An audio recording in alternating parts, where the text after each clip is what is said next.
This thing literally takes minutes to air up. It's very little time with one fan. So it has one big fan that runs the whole thing. The second fan is to actually pressurize the inside of the spray booth so that you don't really need an exhaust fan with it. So again, the one big fan airs up all this. It's really big, and it airs this whole thing up. Makes it pretty sturdy to work out of. And then the second one, what it does is when you zip up that door and you zip up this door, it pressurizes the inside of the booth. And then you replace these areas, right? I don't know if these are actually, there is some filter there too. But you replace it with these. This is your intake batting. And then these are more of the carbon filters to put on the outside windows. So the airflow goes through the booth, pressurizes from here with the second fan behind you, from here, moves this way, and then exits out one or two of these, depending on how you have it set up. You can, these are, there's actually filters in there right now. You could probably just run it the way it is, and it'd be fine. So before the wind gets too much, I didn't set this up to be in the wind right now. If I did, I would have those. What I do is use a little bucket full of concrete and then put them down here and then have ropes holding it down. And on the base, you can do the same thing. Use the same bucket of concrete, and it'll actually hold up pretty well in even light winds. So this thing is really good for inside a building as well.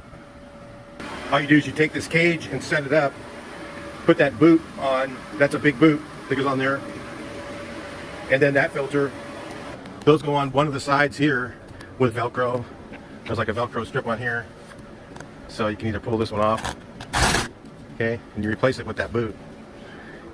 And then you can put an external fan here. Those are additional costs if you don't have, you could probably even get one at Harbor Freight, it'd be fine. And then put a tube and then use that to flow outside the building.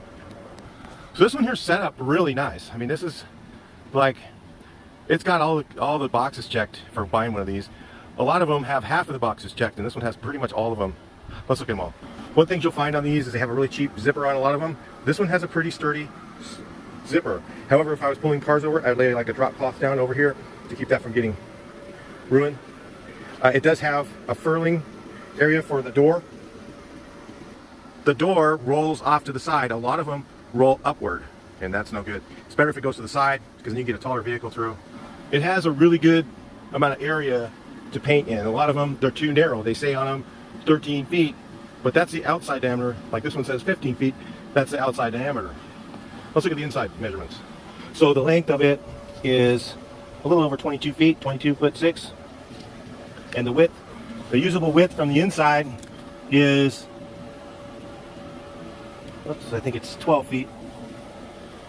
Or 11'6" or whatever. It actually should go out wider when I have the bottom parts tied down. It was 12 feet when I measured it last time. When your average car is between 5 and 6 feet. So normally you'll get 3 feet on each side when you're painting in here. Which my other one only has 2 feet on each side, so you kind of have a really narrow area to walk. This one has a full 3 feet, which is your normal spray booth width.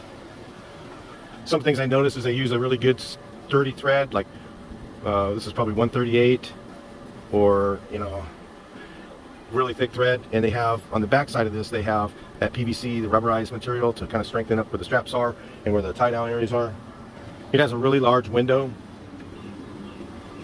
Yeah, look at that. I think it's actually removable, isn't it? Never even noticed that yet. You can open it up if you want. The sides on the bottom, so you could actually roll it up. You could roll that up if you wanted to have just open air for whatever reason.